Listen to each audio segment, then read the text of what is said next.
Habari zenu wapiganiaji na wahifadhi wa lugha ya Kiswahili. Kwa namna ya kipekee, hebu niwashukuru sana kwa kutazamaji lugha ya Kiswahili. Kwa kujitangulia, jina langu ni Mwalimu Olikumanya Ananias kutoka wilayani Kabale, na bila kupoteza muda wala dakika au sekundi yoyote, mara moja naomba tuendelee pale ambapo tulipokuwa tumefika. Sasa leo tunataka kujifunza kuhusu aina za tafsiri, kwa sababu jana tulizungumza kuhusu dhana ya tafsiri kwa kina, na kwa hivyo leo tuende kwa kina aina mbalimbali za tafsiri. Na wewe Mswahili, jua kwamba kuna aina kuu nne za tafsiri, na kwa muhtasari, ya kwanza ni tafsiri ya neno kwa neno, tafsiri CCC, tafsiri ya kisemantiki, halafu ya mwisho tafsiri ya kimawasiliano. Katika tafsiri ya kisemantiki unaweza kusema kwamba ni tafsiri ya wazi. Pia tafsiri ya kimawasiliano unaweza kuita tafsiri huru. Na kwa hivyo hebu tuanze mara moja na tafsiri ya neno kwa neno. Katika lugha ya Kimombo ni translation of a word by word. Na kwa hivyo tukienda kwa dhana ya tafsiri ya neno kwa neno, tunaweza kusema kwamba hii ni aina ya tafsiri ambayo kwayo mofu na maneno hufa yakiwa peke kwa kuzingatia maana zake za msingi bila muktadha. Na kwa hivyo hii tafsiri ya neno kwa neno, wewe kama mfasiri unatafsiri neno kwa neno, kwa mfano katika lugha ya Kiswahili tuna neno alilala hadi asubuhi, na hii inamaanisha kwamba kuna sentensi kama alilala hadi asubuhi, na katika sentensi hiyo ukifanya tafsiri ya neno kwa neno unaweza kutafsiri kama lala hadi asubuhi. Na hivyo katika ukiwa na tafsiri kwenda kwa lugha ya Kiingereza kama lugha ya Kimombo kama sentensi hiyo alilala hadi asubuhi, inaweza kusema kwamba unaweza kuita he past lala sleep had until asubuhi morning. Na sentensi kwenye lugha ya Kimombo inaweza kuwa he past sleep until morning. Na kwa hivyo ukisikiliza hiyo sentensi, kinamaanisha kwamba sentensi hiyo inaweza kupoteza maana. Na kwa hivyo hii tafsiri ya neno kwa neno si nzuri kwa mfasiri kutumia. Na kwa hivyo tuende kwenye aina ya tafsiri nyingine. Ya pili ni tafsiri CCC. Na hiyo tafsiri CCC unaweza kusema kwamba ni aina ya tafsiri ambayo mfasiri anazingatia maana zake za msingi katika lugha chanzi bila kujali sana muktadha. Na kwa hivyo nikitoa mfano kwa muhtasari, unaweza kusema kwamba he was taken to the Central Police Station. Hiyo ni lugha ya Kimombo. Na katika lugha ya Kiswahili unaweza kusema kwamba alipelekwa kwenye kituo cha kati cha polisi. Katika lugha ya Kimombo sentensi ni he was taken to the Central Police Station.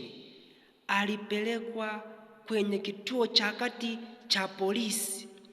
Na sentensi hiyo kulingana na tafsiri inaweza kuwa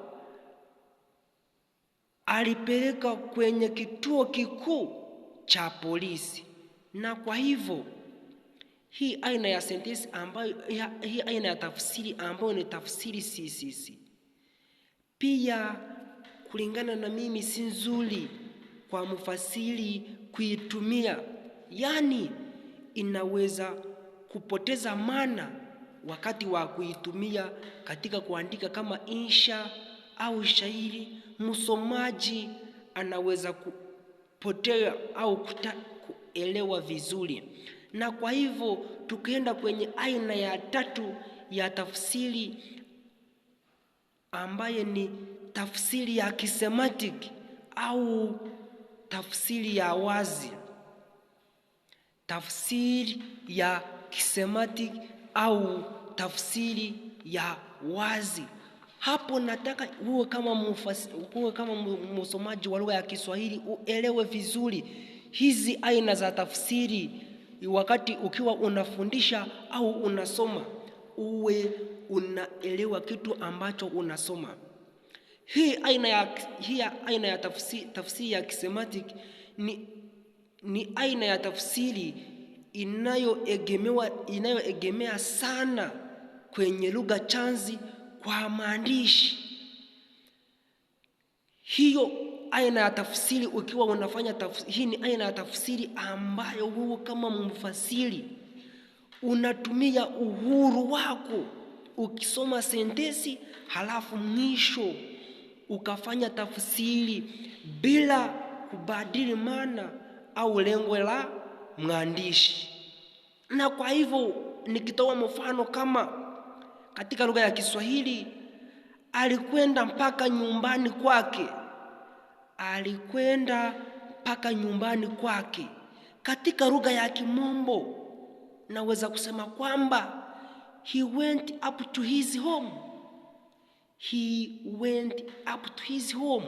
Na kwa hivyo mimi kulingana na uwezo wa mimi kama mwalimu wa lugha ya Kiswahili na kushauri kwamba ni kizuri ukienda na hii aina ya tafsiri ambayo ni tafsiri ya kisemantic, kwa sababu wewe kama mfasiri unaanza kusoma sentensi, halafu mwisho ukafanya utafsiri kulingana na uhuru wako, lakini bila kubadili maana au lengo la mwandishi.